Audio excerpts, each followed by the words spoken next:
잘 주무셨습니까? 오늘 예배를 이렇게 드리는 모습을 보면서 제가 감동을 받았고 제가 큰 은혜를 입었습니다.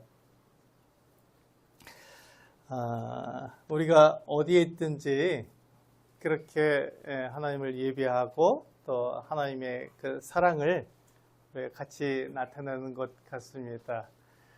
우리 그 남원 서문교회뿐만 아니라 전국에서 또 전 세계에서 주님께서 떡과 잔을 통해서 예배를 받으시고 기뻐하시며 주님께 부르시는 사람들을 통해서 그 같은 찬양을 받으시기 때문에 얼마나 기뻐하시고 얼마나 즐거워하실까 하는 생각을 갖게 됩니다. 오늘 이렇게 예배를 드리면서 제가 큰 감동을 받았고 우리 형제자매님들이 동일하게 주님 앞에 드리는 예배를 통해서 오히려 제가 더 많은 은혜를 입은 것에 대해서 감사를 드립니다. 우리가 오늘 이번 수양회를 통해서 배우게 되는 것은 교회에 대해서 배우고 있습니다. 특별히 교회가 많은 것으로 정의될 수 있지만 우리는 한 가지를 정의했습니다. 교회는 그리스도의 몸이다 라고 정의를 하고 그리스도의 몸이 과연 무엇인지에 대해서 우리는 계속 살펴보고 있는 중입니다. 우리가 그리스도의 몸 그러면 여러 가지가 있는데 그리스도의 몸이 나타내는 두 가지를 우리는 기억해야 합니다. 첫 번째는 연합이라는 것입니다. 머리와 몸이 연합되어 있습니다. 그래서 머리와 몸은 떼려야 뗄 수 없는 관계가 되어 있는 것이죠. 그러니까 우리가 그 교회가 그리스도의 몸이니까 그리스도를 머리로 하고 있으니까 그리스도께서 거룩하시고 그리스도께서 완전하시기 때문에 그리스도의 그 거룩함이 교회에게 그대로 전해져서 이것을 이제 이렇게 좀 어려운 말로 한자어로 전가라고 말을 합니다. 그리스도의 그 거룩함이 교회에게 그대로 전해져서 전가되어서 교회도 거룩하다 이렇게 말을 하는 것이죠. 그런데 교회 안에 있는 우리가 거룩합니까? 아닙니다. 우리는 거룩하지 않습니다. 우리는 다 육체를 가지고 있잖아요. 우리는 사람입니다. 우리는 피조물이죠. 그러니까 우리는 흙에서 만들어져서 흙으로 돌아가는 같은 사람들이고 우리는 먹어야 되고 입어야 되고 그런 이 세상에 속한 사람들하고 똑같은 사람이에요. 그러니까 우리가 때로는 그 육체가 우리에게 요구하는 것, 육체의 그 어떤 욕구를 따라서 그렇게 행동할 수도 있는 것이죠.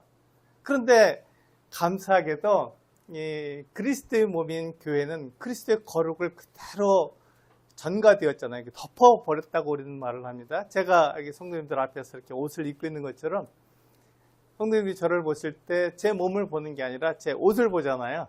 그래서 옷이 깨끗하면 깨끗한 사람 이렇게 보는 것처럼 예수 그리스도께서 우리를 덮어버리셨기 때문에 예수 그리스도의 그 거룩이 나를 거룩하게 만들어주는 것이죠. 그것을 연합이라고 말합니다.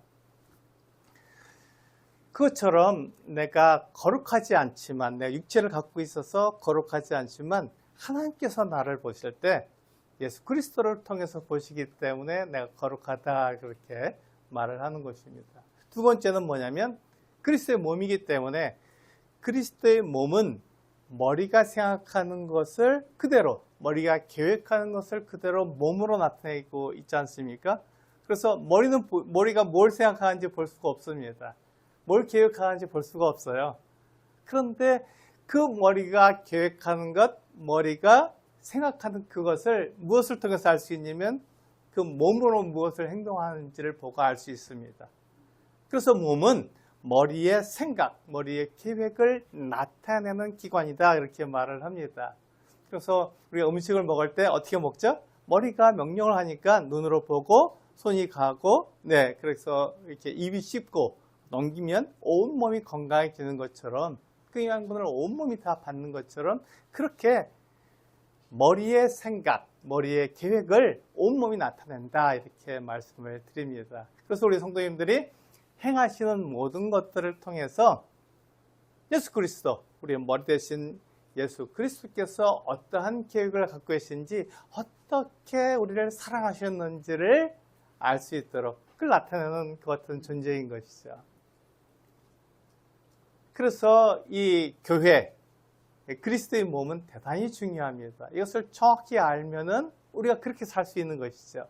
그래서 이 수양의 기간 동안에 가장 중요한 것은 뭐라고 말씀드렸냐면, 교회는 세상과 다르다, 이렇게 말씀을 드렸습니다. 교회는 세상과 다르고 달라야 한다고 말씀을 드렸습니다. 교회는 다른 존재예요. 왜냐하면 세상에서 불러냈기 때문에, 세상을 그렇게 세상에 속해서 세상에 목적 없는 무가치한 무의미한 삶을 살아갔던 우리를 잠깐 멈춰, 그리고 우리를 찾아오셔서 우리를 불러주셨어요. 그래서 우리에게 목적을 주셨습니다.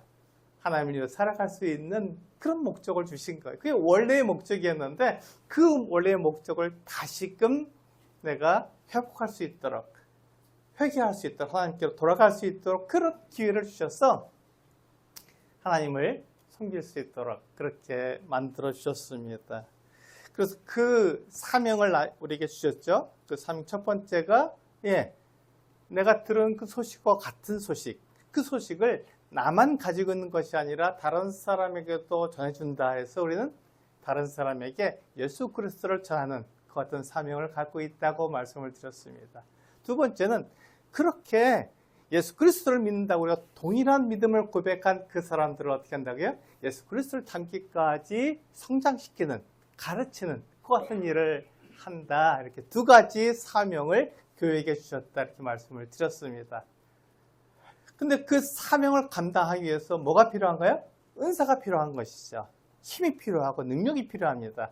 그래서 하나님께서는 그 사명을 감당할 수 있는 능력을 각자에게 주신 거예요.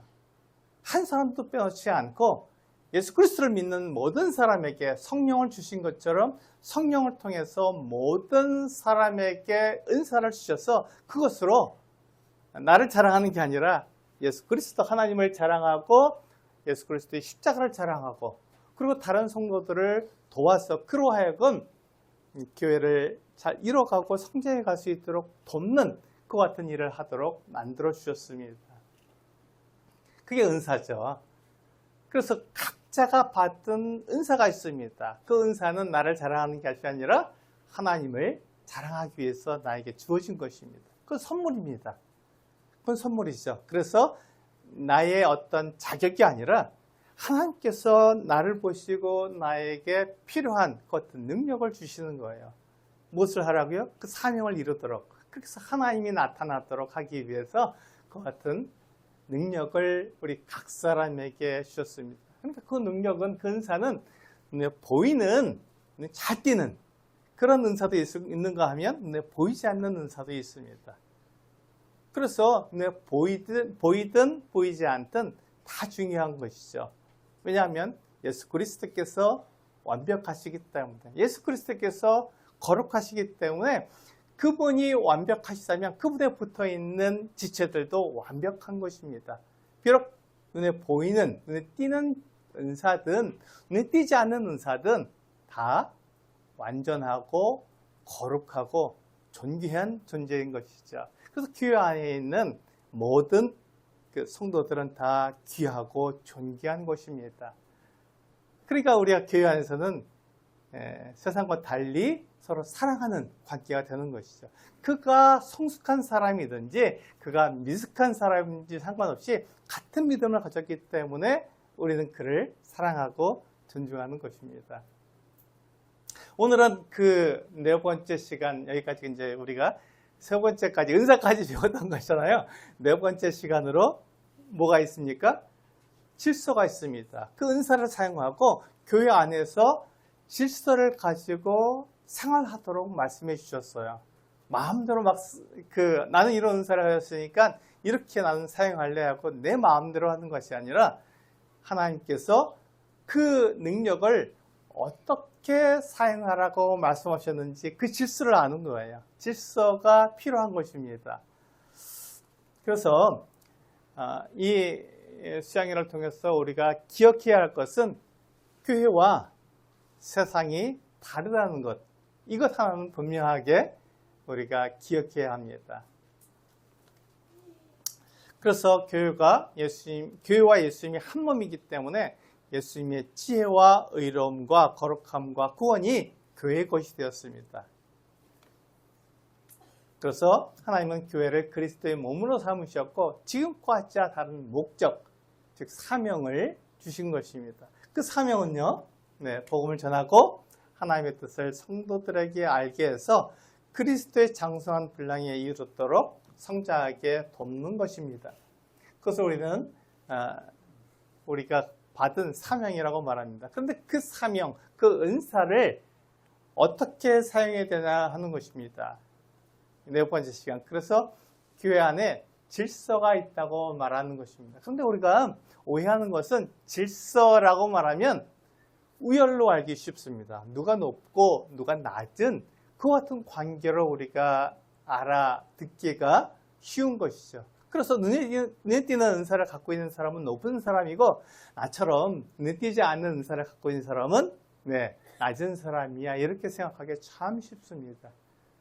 그러나 교회 안에서는요, 교회는 세상과 다른데 그 말은 무엇이냐면 교회 안에 질서가 있다는 말은 우열, 높고 낮음이 있다는 말이 아니라 질서가 있다는 말은 순서가 있다는 말입니다. 순서. 질서를 다른 말로 바꾸면 순서라고 말할 수 있습니다. 이해가 되시나요? 네, 이걸 이해하시면 오늘 제가 말씀드린 건 다 이해할 수 있습니다. 질서는 높낮이가 아니라 질서는 순서, 누가 먼저고 나중이냐를 얘기하는 것이지 높낮이를 말하는 것이 아닙니다. 높낮이가 분명히 있습니다. 교회 안에. 그 높낮이는 하나님과 사람과의 관계에만 높낮이가 있는 것이지 사람과 사람 사이에서는 누가 먼저냐, 누가 나중이냐, 이렇게 순서의 차이만 있는 것입니다. 그래서 그 순서를 잘 지키는 것이 질서를 잘 지키는 거예요. 하나님은 사람과 다릅니다. 그래서 하나님과 사람에겐 높낮이가 있어요. 하나님은 높으신 분이시고, 그래서 그를 우리가 예배하는 것이고 찬양하는 것이죠. 그래서 하나님과 사람만 높낮이가 있는 것이고 우열의 차이가 있는 것이고, 사람과 사람 사이에서는 높낮이가 없이 누가 먼저 왔느냐, 누가 나중에 왔느냐, 이 차이만 있는 것입니다. 그래서 우리는 고린도전서 3장 5절에서 7절을 읽어보시면 그것을 우리가 알 수 있습니다. 같이 한번 읽어보실까요? 시작. 그런즉 아볼로는 무엇이며 바울은 무엇이냐?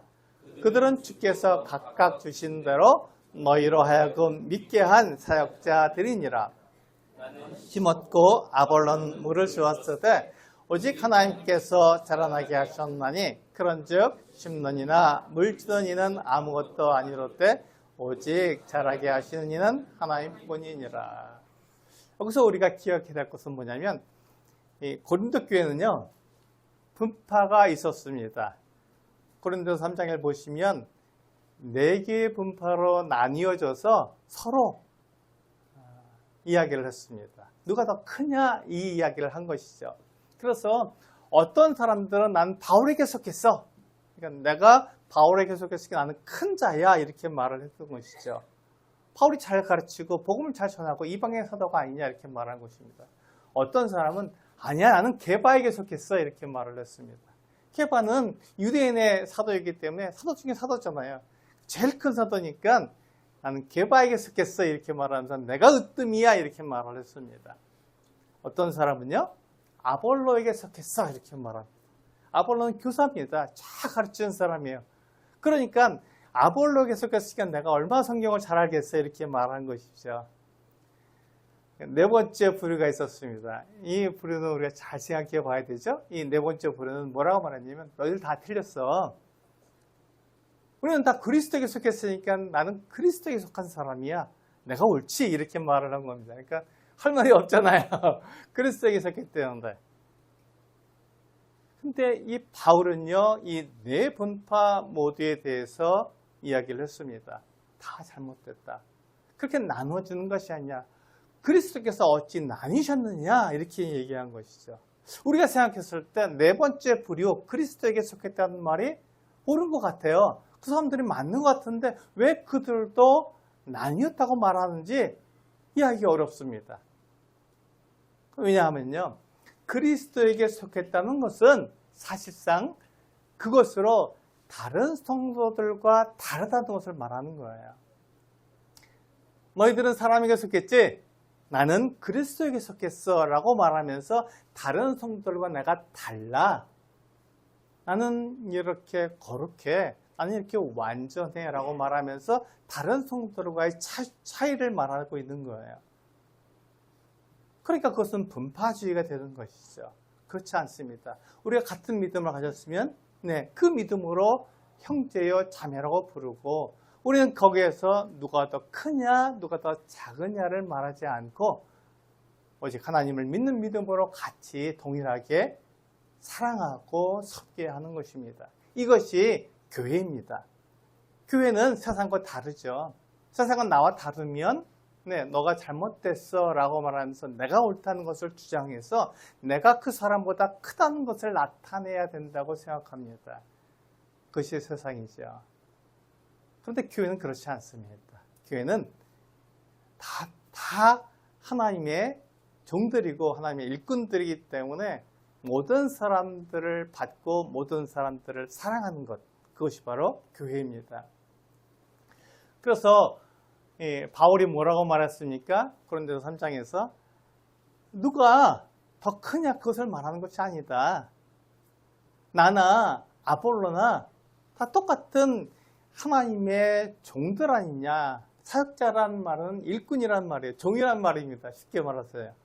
열심히 일을 하죠. 그러면 우리가 이 건물을 짓는데 만약에 제가 건축주라면 제가 이렇게 계획한 대로 이게 건축하는 분하고 같이 이야기를 해서 이렇게 꾸며주세요 하고 말했으면 이 건물은 누구의 것입니까? 제가 건축주니까 제 것이잖아요. 일은 누가 했죠? 제가 합니까? 아니에요. 일꾼들이 일을 합니다. 근데 여러분들이 그 일꾼들을 기억하십니까? 누가 이것을 이렇게 만들었고 이렇게 카페트를 깔고 이런 다 기억하십니까? 그렇지 않습니다. 일꾼들은 기억하지 못하는 거예요. 이 건물의 주인 누구냐? 누굽니다 라고 말하죠. 그 사람이 이 건물을 지었습니다. 이 건물이 그 사람 거예요. 그 주인의 이름과 주인의 그 명성을 우리가 알 뿐이지 일꾼들은 기억하지 않습니다. 마찬가지로 하나님의 교회도 동일합니다. 바울이나 아볼로나 다 일꾼들이지 하나님의 교회를 세우기 위한 일꾼들이지 그 하나님의 교회, 그것의 주인은 하나님뿐입니다. 그러니까 우리는 하나님만 자랑하고 하나님이 중요한 것이지 일꾼이 중요하지 않습니다. 내가 누구에게 속했느냐? 그것은 세상이 하는 말이지 교회는 그렇게 말하지 않습니다. 이렇게 말하는 것입니다. 이게 질서예요. 그래서 교회는 다 동일하다. 다만 누가 먼저 왔느냐, 누가 나중에 왔느냐 그 차이가 있을 뿐이다. 이렇게 얘기하는 것이죠. 그래서 바울은 이렇게 말을 했습니다. 그러므로 아볼로나 바울은 아무것도 아니고 오직 잘하게 하시는 그 하나님만 높임을 받아야 한다. 이렇게 말한 것입니다.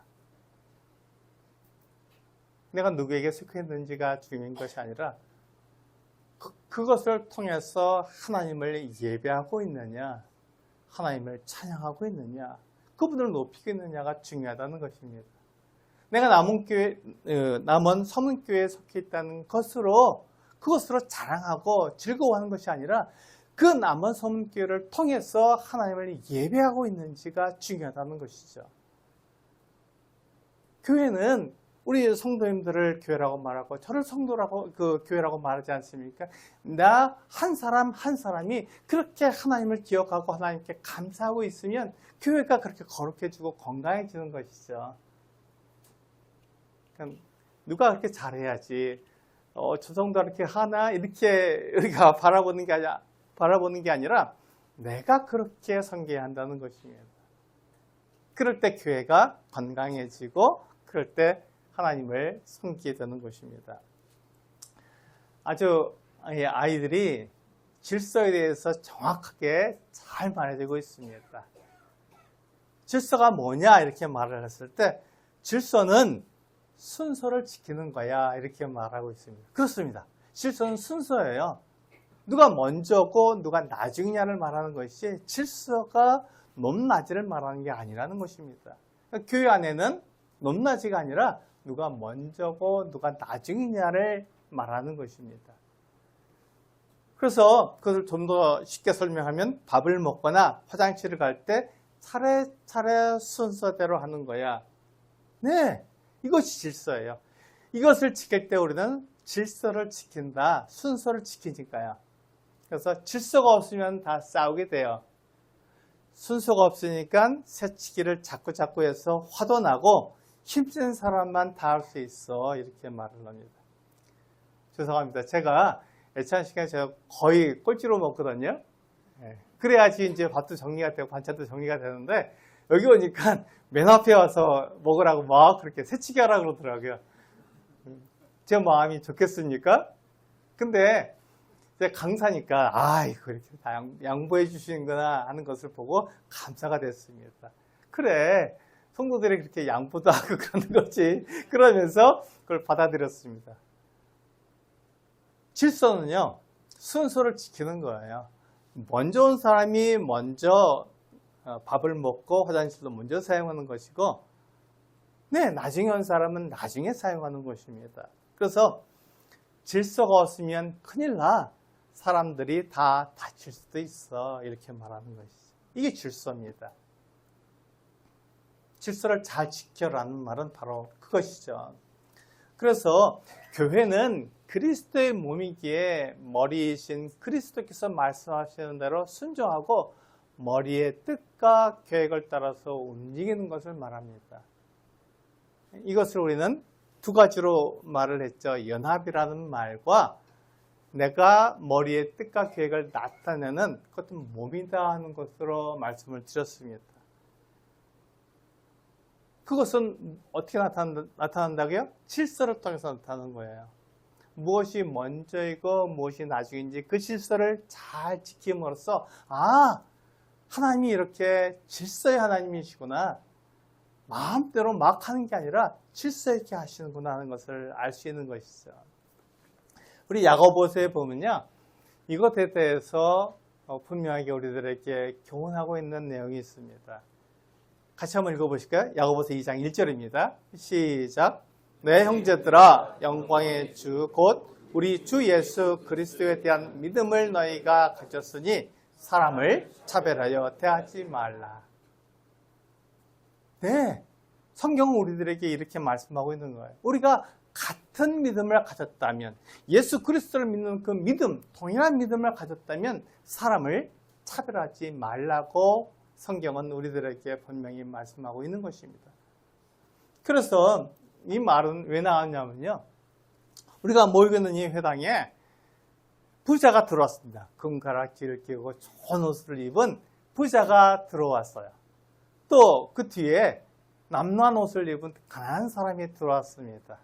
딱 봐도 아는 거죠. 딱 봐도 아닙니다. 저 사람 부자구나. 저 사람은 가난한 사람이구나 하는 것을 딱 봐도 압니다.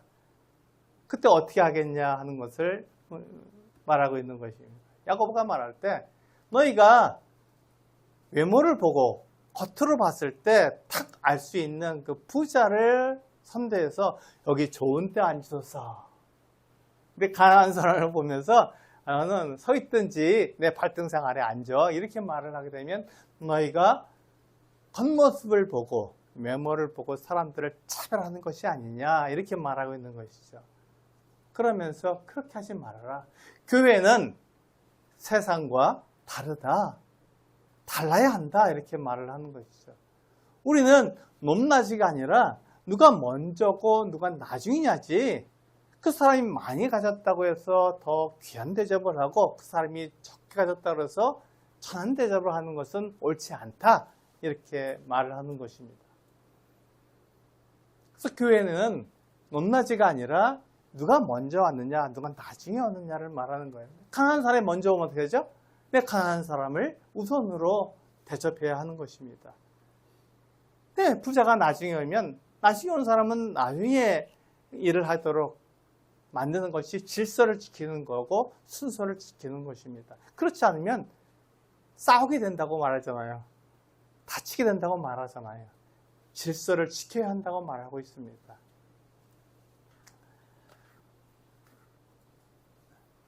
우리가 그리스도를 믿는 교회가 세상과 다를 바가 없다면 사람들이 왜 교회로 모이겠습니까?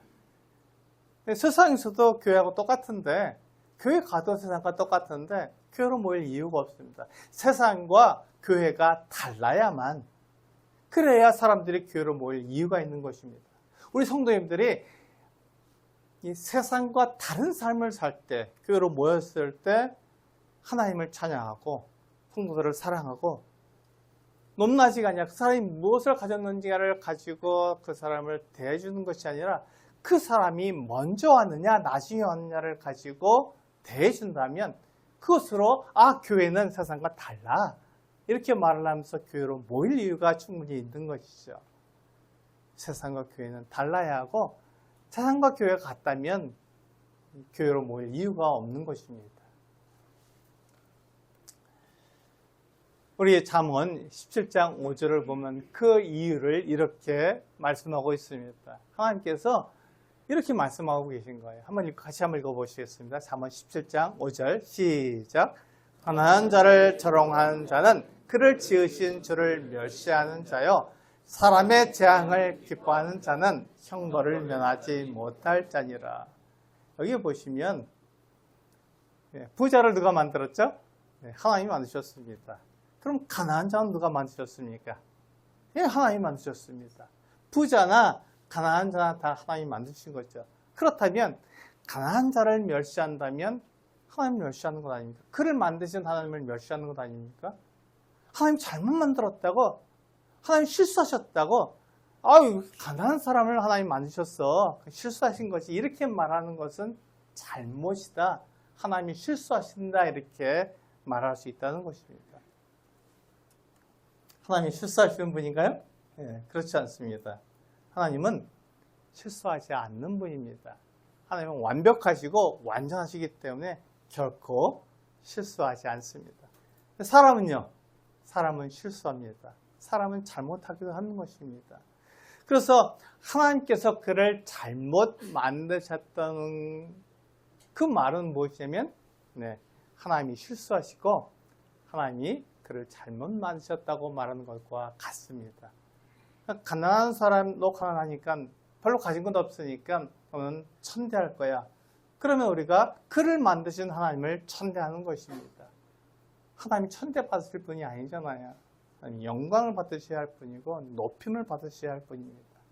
그래서 교회 안에서는요, 높고 낮음이 없이 누가 먼저냐 누가 나중이냐만 있는 것입니다. 가진 것으로 우리가 그를 우대하거나 가진 것으로 그를 천대할 수 없다는 것, 이거 질서입니다. 이것이 질서입니다.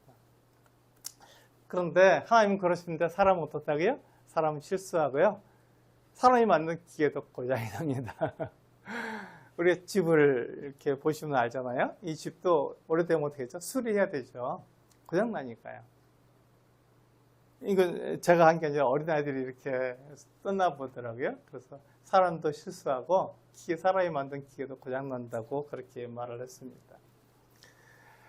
그래서 마태복음에 보면요, 주인이 타국에 가면서 종셋을 불러다가 그들에게 달란트를 주고 맡기는 것 같은 예가 나옵니다. 이 예를 제가 여러 번 말씀을 드렸는데 오늘 드디어 그거에 대해서 정확하게 볼 수 있도록 되어 있습니다.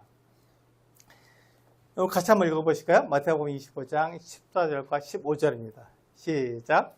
또 어떤 사람이 타국에 갈 때 그 종들을 불러 자기 소유를 맡김과 같으니 각각 그 재능대로 한 사람에게는 금 5달란트를, 한 사람에게는 2달란트를, 한 사람에게는 1달란트를 주고 떠났더니 라고 말씀하고 있습니다. 여기에 보시면 각 사람에게, 각 종들에게 달란트, 이 달란트는 주인의 재산이죠. 굉장히 큰 돈입니다. 우리가 생각할 수 없을 만큼 큰 돈이에요. 달란트는, 한 달란트는. 그런데 이 달란트를 각 종들에게 맡겼습니다. 그럼 종들이 큰 사람인가요? 그렇지 않습니다. 주인이 크신 분이죠. 종들은 주인의 재산을 관리할 뿐입니다. 그런데 주인이 자기의 재산을, 종들을 딱 보니까 똑같은 종인데 보니까 이 사람은 5달란트를 운용할 수 있는 그런 재능을 가지고 있어요. 그러니까 그 사람에게 5달란트를 맡겼습니다. 이 사람을 보니까 2달란트를 운용할 수 있는 재능을 갖고 있어요. 그럼 여기 2달란트 맡길게. 어떤 사람은요, 1달란트를 운용할 수 있는 그런 재능을 가지고 있어요. 그럼 여기 1달란트 맡길게. 이렇게 각각에 맡기고 떠나간 것입니다. 그러면 이 종들이 다를까요? 주인이 재산을 맡기게 다를까요? 네, 종들은 다 똑같은 종입니다. 그 종들에게 주인이 보고 너는 내가 5달란트를 맡길게, 너는 2달란트를 맡길게, 너는 1달란트를 맡길게 하고 주인이 각 사람에게 맡긴 것 뿐이지 그 사람들이 종이 큰 종이냐 작은 종이냐를 말하고 있지 않다는 것입니다. 우리가 이것을 많이 오해하죠. 많은 5달란트를 가졌으니까 너는 큰 종이야, 나는 1달란트 받겠어, 난 작은 종이야, 이렇게 말하는데 종은 똑같은 종이라는 것입니다. 일꾼은 똑같은 일꾼이에요. 그 일꾼이 드러나지 않습니다. 주인이 얼마나 큰 재산을 갖고 있냐만 드러나는 것이지 일꾼들은 드러나지 않습니다. 그래서 5달란트 맡은 종이 1달란트 맡은 종보다 더 낫기 때문에 그 많은 재산을 맡겼을까요? 네, 그렇지 않습니다. 주인이 그 종에게 5달란트를 네가 운영할 수 있는 재능이 있으니까 너에게 이렇게 맡길게, 그뿐이에요. 종입니다. 종에서 벗어나지 않습니다. 여전히 주인의 종입니다. 1달란트 맡은 사람도 종이에요. 똑같은, 주인이 볼 때는 똑같은 종입니다. 그런데 다 종마다 다 능력이 다르고 재능이 다르기 때문에 다르게 취급하는 거예요. 저는 말씀을 가르치는 은사를 가지고 있습니다. 그런데 제가 없는 은사가 있어요. 찬양하는 은사는 없어요. 노래를 잘 못 부릅니다. 찬양하는 분들을 보면 제가 기가 죽죠. 이렇게 앞에 나와서 찬양 부르면 내가 찬양을 저렇게 잘 부를 수 있으면 참 좋을 텐데, 이런 소원이 있습니다. 그런 마음을 갖게 되는 것이죠. 근데 제가 찬양까지 잘 부르면 아주 그냥 그 모든 걸 다 갖췄잖아요. 그럴 수가 없습니다. 하나님께서는요, 사람들이 무언가든 부족하도록 만드신 거예요. 그게 사람입니다. 부족하니까 사람이죠. 실수하고 잘못하니까 사람이죠. 그 사람은 완벽하지가 않습니다. 하나님만 완벽하신 분입니다. 그래서 이 5달란트를 맡은 종이나 1달란트를 맡은 종이나 다 똑같은 주인의 종이라는 것입니다. 거긴 차이가 없어요. 그런데 주인이 보시고 각 종에게 다르게 맡겼을 뿐입니다. 그래서 주인의 재산일 뿐이죠. 그래서 그 능력은 누구에서 온다고요? 네, 종에서 나는 게 아닙니다. 그것은 주인이 그에게 재산을 맡긴 것 뿐이죠. 그래서 주인이 돌아왔을 때 그 종들하고 계산을 합니다. 너는 얼마를 남겼느냐 이렇게 물으시죠. 그런데 그 사람이 얼마를 가졌느냐를 가지고 계산하는 게 아니라 네가 내 말에 얼마만큼 충성했느냐를 가지고 계산을 합니다. 이게 하나님의 계산 방법입니다. 우리는 많이 있어야 하나님이 기뻐하실 거라고 생각하고 많이 들어야 하나님이 기뻐하실 거라고 생각하는데, 하나님은 많이가 아니라 네가 내 말에 충성했느냐를 가지고 계산한다는 것입니다. 이게 하나님과 우리 사람들의 생각의 차이가 되는 것이죠. 그래서 그들이 얼마를 남겼느냐를 계산하는 게 아니라 그들이 주인의 뜻과 계획에 얼마나 충성했느냐를 계산하는 것입니다. 그래서 5달란트 받은 종이 주인님 저는 5달란트 더 남겼습니다. 그때 뭐라고 말했다고요? 잘하였다, 착하고 충성된 종아, 이렇게 말했습니다. 2달란트 받은 사람이 주인님 저는 2달란트를 받았는데 또 2달란트를 남겼습니다. 그때 주인이 그 종에게 뭐라고 말했나요? 네, 5달란트 그 남긴 종하고 2달란트를 남긴 종하고 똑같이 말을 했습니다. 잘하였다, 착하고 충성된 종아, 이렇게 말씀해 주신 것이죠. 주인은 그가 얼마를 가진 자가 아니라 그가 충성되느냐 아니냐를 가지고, 내 말에 순종했냐 아니냐를 가지고 계산하는 것입니다. 그런데 1달란트 받은 종은 이 주인을 제대로 알지 못했습니다. 주인이 못된 주인이고 나를 부려먹는 종이고 제가 고집대로하는 그 주인이라고 아는 거예요. 그래서 그 주인이 무서워서 그 1달란트를 수건에 싸서 묻어두었다고 말했습니다. 그러자 이 주인이 그 1달란트 받은 종에게 뭐라고 말했습니까? 이 악하고 게으른 종아, 이렇게 말했습니다. 그는 주인의 말씀에 주인의 재산을 잘 관리하지 못한 것이죠. 그래서 그는 악하고 게으른 종이 된 것입니다. 주인의 그 같은 말에 충성하지 않았기 때문입니다. 마찬가지로 이 교회는요, 하나님의 뜻을 따라서 하나님의 재산을 관리하는 일꾼들입니다. 내가 그리스도의 몸이라고 하는 것은 그리스도의 재산을 관리하는 일꾼이다, 종이다, 이렇게 말하고 있는 거예요. 그러니까 하나님께서 주인이신데 나를 통해서 하나님을 나타내고 하나님의 영광을 드러내기를 원하시는 것이죠. 그것을 위해서 나에게 하나님께서 재능도 주시고 사명도 주시고 그것을 그 사명을 이룰 수 있는 은사도 주시는 것입니다. 그 은사를 사용해서 하나님을 나타내는 것이죠. 그런데 그것을 나타내는 방법이 질서를 지키라는 것입니다. 그래서 나에게 맡겨진 것은 나를 자랑하고다 내 능력을 나타내는 것은 어리석은 일입니다. 이것을 잘 기억하시면 내가 질서를 어떻게 지킬 수 있는지가 분명하게 드러나는 것입니다. 이것이 하나님의 방법이라는 것을 기억해야 되는 것입니다. 우리 한번 같이 읽어보시겠습니다. 교회에서 가장 오해되고 있는 것이 남녀의 차이이기 때문에 고린도전서 11장 11절과 12절을 읽으면서 남녀가 어떤 차이를 갖고 있는지를 우리 알아보도록 하겠습니다. 같이 한번 읽어보시겠습니다. 시작. 그러나 주 안에는 남자 없이 여자만 있지 않고 여자 없이 남자만 있지 아니하니라. 이는 여자가 남자에게서 난 것 같이 남자도 여자로 말미암아 났음이라. 그리고 모든 것은 하나님에게서 났느니라. 이게 하나님의 말씀입니다. 남자와 여자가 서로 다르다는 것이죠. 지금 이렇게 앉아 계시는데 남자와 여자가 다르다는 것을 우리 성도님들이 금방 알 수 있지 않습니까? 남자와 여자는 다릅니다.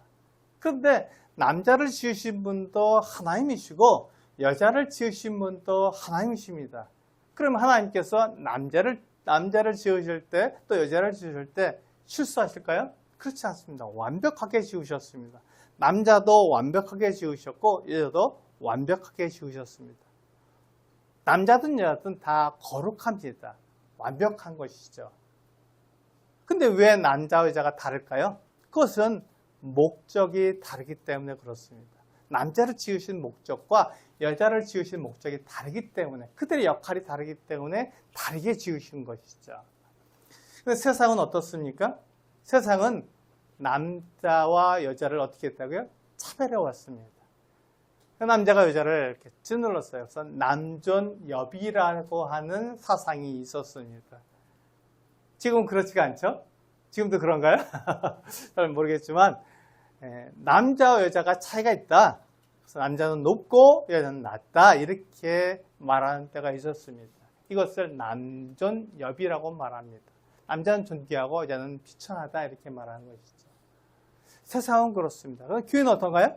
그렇지 않습니다. 교회는 남자든 여자든 같다 이렇게 말하는데 성경은 어떻게 말씀하고 있냐면 남녀의 가치가 차이가 없다 이렇게 말하고 있는 것입니다. 남자 여자가 같다가 아니라 남자와 여자의 가치가 차이가 없다 이렇게 말씀하고 있는 것입니다. 그런데 세상은 이제 그 남자 여자가 동등이 된다 해서 남녀 평등을 주장하면서 무엇을 말하냐면 역할도 같아야 된다 이렇게 말을 하는 사람도 있는 거예요. 남자가 군대를 가면 여자도 군대를 가야지 이렇게 말하는 사람들이 있는 거예요. 남자 여자가 같으니까 역할도 같아야 된다 이렇게 말을 하는 것입니다. 그런데 남자와 여자의 역할이 달라야 합니다. 다르게 지으셨으니까요. 목적이 다르기 때문에 가치는 같지만 남자의 가치나 여자의 가치는 하나님 앞에서 동등합니다. 같습니다. 그러나 역할은 달라야 합니다. 다르게 만드셨습니다. 그래서 남자와 여자의 가치가 같지만 남자가 먼저 지음을 받았습니다. 그리고 여자가 나중에 지음을 받았습니다. 그래서 그 순서대로 하나님께서 남자를 여자의 지도자로 삼으신 것입니다. 이것 때문에 우리는 많이 오해를 합니다. 왜 남자만 지도자가 될 수 있고 여자는 지도자가 될 수 없느냐 이렇게 말하는 분들이 있어요. 그런데 이것은 하나님의 방법입니다. 하나님께서 두 사람이 있는데 남자가 있고 여자가 있는데 둘 중에 한 사람은 지도자가 되어야 되잖아요. 이끌어야 됩니다. 지도자라 그러니까 우리가 조금 그 거부감이 생길 수 있는데 두 사람이 있으면 누군가는 그 두 사람 중에 한 사람은 다른 사람을 이끌어 가야 합니다. 이끄는 사람이 누구냐는 것이죠. 하나님이 정해 주셨습니다. 어떻게 정해 주셨습니까? 남자가 여자를 이끌어라 이렇게 정해 주신 거예요. 그래서 남자의 구조가 다르고 여자의 구조가 다른 것입니다. 이에 대해서 조금 다르게 생각할 수 있는 분들이 있는데 성경이 뭐라고 말하고 있는지 계속 한번 읽어보도록 하겠습니다. 우리 디모데전서 2장 11절에서 14절 말씀을 같이 한번 읽어보시겠습니다. 시작. 여자는 일체 순정함으로 조용히 배우라. 여자가 가르치는 것과 남자를 주관하는 것을 허락하지 아니하노니 오직 조용할지니라. 이는 아담이 먼저 지음을 받고 하와가 그 후며 아담이 속은 것이 아니고 여자가 속아 죄에 빠졌습니다. 여기 13절에 보시면 아담이 먼저 지음을 받고 하와가 그 후라고 말씀하고 있습니다. 이와 같이 남자와 여자는 먼저냐 나중이냐를 말하고 있는 것이지 누가 높으냐 누가 낮으냐를 말하고 있지 않습니다. 그래서 나중에 지음을 받은 여자가 남자를 따라가게 되어 있는 것입니다. 그렇게 하나님께서 지으셨어요. 두 사람이 있으면 둘이 싸우라고 하는 것. 누가 더 능력이 많냐? 누가 더 많이 가졌느냐? 내가 더 커. 이렇게 말하면서 서로 싸우니까 하나님께 정해 주신 거예요. 먼저 지음을 받던 남자가 그 교회에서나 가정에서나 그 남자가 여자를 인도해라 이렇게 말씀하신 거예요. 그렇게 정해 주신 것입니다. 그래서 하나님께서 남자를 지으신 목적이 있고 여자를 지으신 목적이 있습니다. 그 남자 여자는 다른 것이죠. 다릅니다. 그 목적이 다르기 때문에 그렇습니다. 남자는 하나님을 나타내는 일을 합니다. 그렇게 지음을 받았으니까요. 그럼 여자는 뭘 합니까? 그 남자를 도와서 하나님을 잘 나타낼 수 있도록 돕는 일을 합니다. 그 여자를 만드신 이유입니다. 이렇게 말하면 이렇게 말씀하시는 분이 있습니다. 그러면 남자보다 여자가 더 능력이 뛰어난 경우가 있지 않습니까? 네, 있습니다. 교회 안에서도요, 형제들보다 자매님들이 더 뛰어난 경우가 참 많이 있습니다. 그럼 그럴 때는 어떻게 됩니까? 여자가 더 능력이 있으니까 여자가 지도자가 되어야 되지 않겠습니까? 이렇게 말씀하시는 분들이 있어요. 그러나 하나님의 말씀은 남자가 인도하고 여자는 그 남자를 도우라 이렇게 말씀하고 있습니다.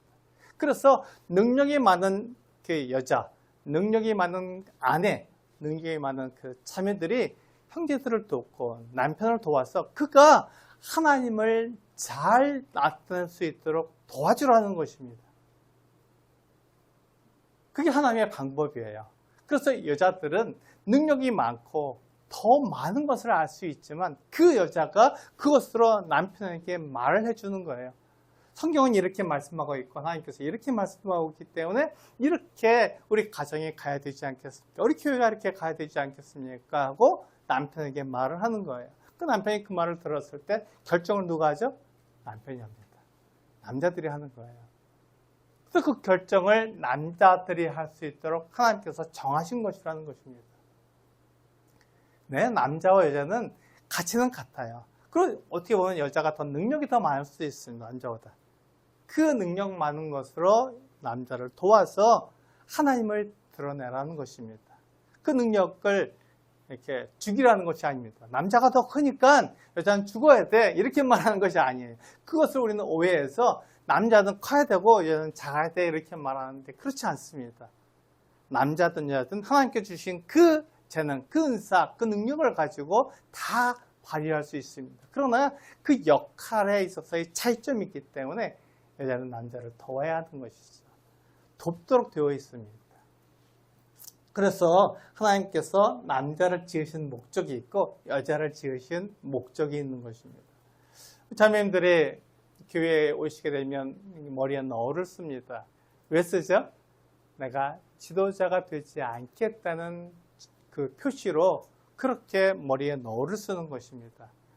그 너를 쓰는 이유가 뭐냐면 나는 남자보다 앞서서 지도자가 되지 않겠다 이렇게 말하는 표시입니다. 그리고 그렇기 때문에 여자들은 지도자가 되지 않아야 합니다.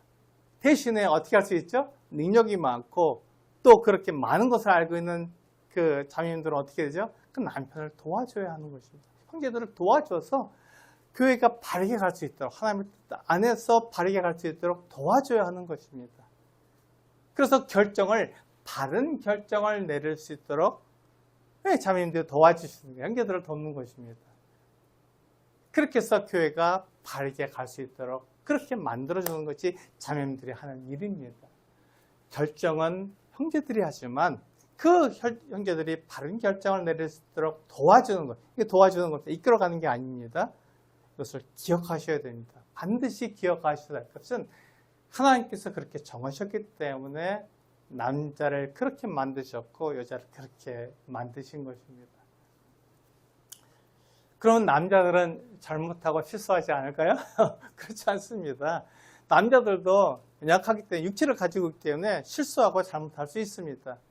그것에 대해서 어떻게 하십니까? 네, 하나님께서 그 남자들의 그 결정, 그 실수, 그 잘못을 심판하실 것입니다. 하나님께서는 심판하시는 분이세요. 우리의 믿음의 내용이 그것 아닙니까? 하나님께서 계시고 하나님께서 심판하신다. 이것이 우리의 믿음의 내용입니다. 그래서 형제들이 결정할 때 잘해야 됩니다. 성경을 잘 알고 성경에서 말씀하시는 대로 결정해서 하나님의 말씀이 기준이니까 그 말씀을 따라서 우리가 결정할 수 있도록 그렇게 해야 되는 것이죠. 제가 좋아하는 책이 있습니다. 작고 강한 교회라는 책을 저는 자주 봅니다.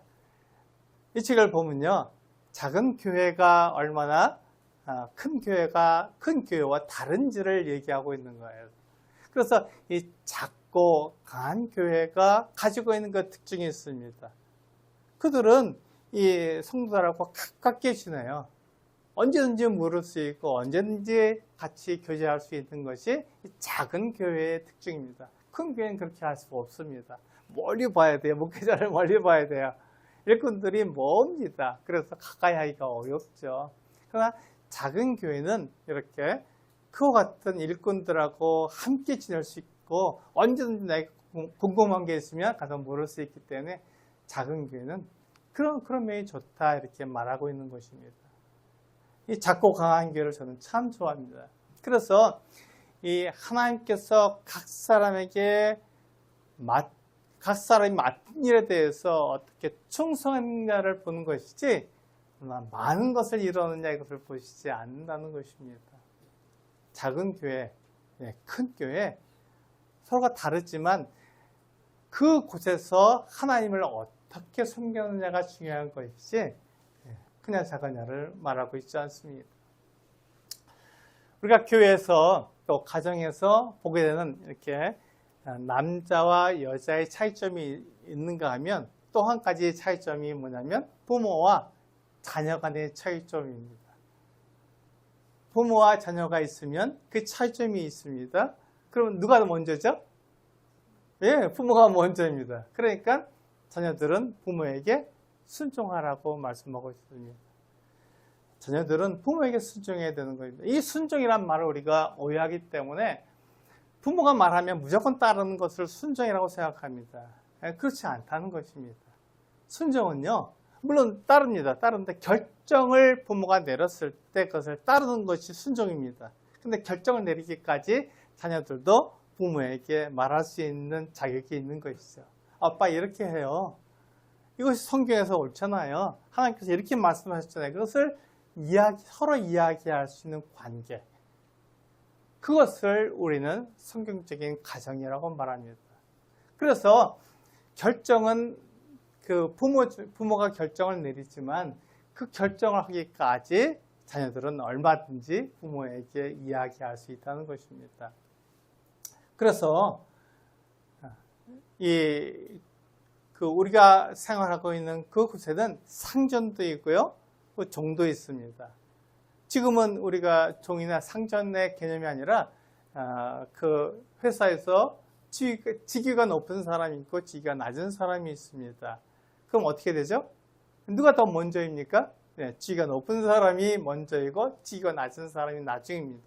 그러면 직위가 낮은 사람이 직위가 높은 사람에게 순종해야 됩니다. 네, 어떻게 하는 것이 순종이라고요? 네, 무조건 따르는 것입니까? 아닙니다. 그것에 대해서 말할 수 있어야 됩니다. 하나님께서는 이렇게 말씀하셨습니다. 그러니까 난 이렇게 하고 싶습니다. 그런데 그 상전이 그렇게 결정하면 그 결정을 따르는 것입니다. 하나님께 맞든지 맞지 않든지 그 결정을 내렸으면 그 결정을 따르는 것입니다. 그 결정에 대한 심판을 누가 하신다고요? 하나님이 하신다고요. 그래서 하나님께 맡기는 거예요. 나는 하나님을 믿고 하나님을 따르지만 그 결정을 남편이 하고 형제들이 하고 부모가 하고 상전이 하게 되어 있습니다. 그럼 그것을 따르는 내 입장에서는 그것에 대해서 우리가 도와주고 말하지만 그 결정을 그들이 내가 아닌 다른 사람이 했을 때 그 결정을 따라주는 것입니다. 그 결정에 대해서 우리는 순종한다고 그렇게 말을 하고 거기에 대해서는 하나님께서 심판하신다고 말씀하고 있습니다. 하나님 모든 것을 아시기 때문에 모든 것을 정확하게 심판하실 것입니다. 하나님이 이렇게 순서가 지켜지기를 원합니다. 모든 것이 이렇게 순서가 지켜지기를 원해요. 우리 고린도전서 14장 40절을 보면요, 교회 안에서 갖고 있는 이 질서에 대한 오해를 한 가지, 은사에 대한 그 오해를 바울이 이야기하고 있습니다. 같이 한번 읽어보실까요? 고린도전서 14장 40절 시작. 모든 것을 품위 있게 하고 질서 있게 하라. 이 말은요, 왜 나왔냐면 이 고린도 교회 안에 방언과 예언의 은사를 가진 사람들이 순서를 지키지 않고 질서를 지키지 않고 자기가 그 방언의 은사를 가지고 있고 자기가 예언의 은사를 가지고 있으니까 막 말을 했던 거예요. 순서가 없이 막 말을 하니까 이게 도깨비 시장이 된 것입니다. 이 고린도는요, 이렇게 지금은 고린도 운하가 있는데 운하를 만들기 전에는 협곡이었습니다. 좁은 곳이었어요. 이쪽 바다와 이쪽 바다가 가까운 그와 같은 지역이었습니다. 그러니까 거기에는 배가 와서요, 우리나라를 보시면 우리나라도 반도로 되어 있지 않습니까? 그래서 삥 돌아서 가는 것보다 만약에 협곡에 가까우면 여기서 배를 내리고 이 배를 옮겨서 이쪽 바다로 옮겨주는 것, 그것이 훨씬 더 안전하고 더 쉬운 길이었어요. 빠른 길이고. 그래서 이 그리스 반도를 다 돌아서 가는 것이 아니라 고린도에 가서 배를 대고 내려서 거기서 먹고 마시고 사람들이 좀 쉬면서 그렇게 가고 있으면 일꾼들이 짐을 다 내려고 그 다음에 배를 옮겨서 이쪽 바다로 딱 옮겨 놓습니다. 그리고 다시 짐을 실어요. 그러니까 고린도는 굉장히 힘이 센 사람들, 일을 잘하는 사람들이 필요했습니다. 그런데 그 고린도에 또 한 가지 필요한 것이 무엇이었냐면 외국어를 말하는 것입니다. 그것을 방언의 은사라고 말하죠. 방언이 외국어입니다. 지방말이기 때문에. 제주 방언 그러면 제주도에서 쓰는 말이죠. 우리 잘 알아듣지 못합니다. 이렇게 제주 방언은 특별하기 때문에. 근데 전라도는 전라도 방언이 있습니다. 서울 말씨하고 다르죠. 영남에 가면 영남 방언이 있습니다. 방언은 다 이렇게 지방말, 그래서 이게 외국어를 말하는 겁니다. 로마 제국은 굉장히 크기 때문에 각 지방마다 다른 말을 썼습니다. 그래서 외국어로 말하죠. 그래서 이 고린도에 여러 나라에서 배들이 오는데 그 사람들에게 뭘 말해야 되죠? 외국어를 잘 말할 수 있어야 됩니다. 그래서 외국어를 잘 말할 수 있는 방언의 은사가 고린도 교회에서는 굉장히 중요했던 거예요. 그래서 배를 옮길 수 있으니까요. 말을 통하고 값을 흥정해서 배를 옮길 수 있으니까. 그래서 이 방언의 은사가 중요한데 고린도 교회도 마찬가지였습니다. 그래서 고린도 교회 내에 방언의 은사를 가진 사람들을, 이렇게 외국어를 잘 말하는 사람들에 대해서 높여준 거예요. 그런데 그 외국말을 하는 사람들이 이렇게 하나님께 예배드리기 위해서 모였습니다. 어떤 사람은 영어로 하고, 어떤 사람은 일본말로 하고, 어떤 사람은 중국말로 하고, 막 자기 마음대로 하나님께 막 자기 언어로다가 얘기하게 되면 어떻게 되죠? 시끄럽습니다. 알아듣지도 못하는데 저런 말을 해서 내가 알아듣지 못하니까 힘들어집니다. 그게 고린도 교회 내에 있는 질서를 지키지 않는 것이죠. 만약에 그래서 너희가 외국말을 할 거면, 방언을 할 거라면, 그렇다면 통역하는 자를 세워라. 영어로 말하는 사람, 영어를 잘 통역하는 사람, 일본말을 하는 사람들은 일본어를 잘 통역하는 사람을 세워라. 그래 우리가 알아듣지. 그렇게 말한 것이죠. 그 통역하는 사람이 없으면 잠잠해. 그 말 알아듣지 못하는데 그 말을 왜 해? 이렇게 말하는 것이죠. 그래서 내 속으로만 하나님께 기도하고 거기서 끝내라. 이렇게 바울이 말하고 있는 것입니다. 그런데 고린도 교회 안에 그렇게 하지 않고 질서를 지키지 않고 마음대로 막 말하는 사람들이 있었어요. 그것이 옳지 않기 때문에 질서 있게 행동해라. 그렇게 말하고 있는 것입니다. 그 성령께서는요, 화평의 하나님이시기에 질서 없이 행하지 않습니다. 질서를 잘 지키시는 분입니다. 순서를 잘 지키는 거예요. 그래서 우리들에게도 이 순서를 지키라고 말씀하고 있는 것입니다. 누가 먼저 왔느냐, 누가 나중에 왔느냐를 말씀하고 있는 것이죠. 그래서 이게 중요하죠. 내가 무질서하게 행동하면서 하나님이 질서의 하나님이라는 것을 나타낼 수는 없습니다. 그래서 교회와 세상이 다른 것입니다. 내가 그 질서를 지키고 그 순서를 지킬 때 하나님께서 이렇게 질서의 하나님이시구나, 하나님께서 말씀하신 그대로 행동하시는 거구나, 그렇게 심판하시는 거구나, 우리가 그것을 인정할 수 있는 것입니다. 그래서 하나님은 질서의 하나님이십니다. 그래서 우리는 질서가 무엇인지 알아야 되고 어떻게 질서 있게 행하는지 알아야 그리스도의 몸을 성장시킬 수 있습니다. 우리가 교회입니다.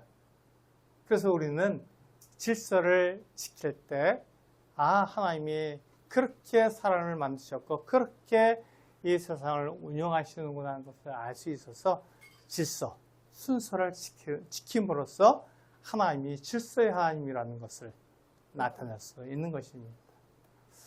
이번 시간 여기까지 하고요. 다음 시간에는 우리가 그리스도의 교회의 소망에 대해서 마지막 말씀을 드리도록 하겠습니다. 감사합니다.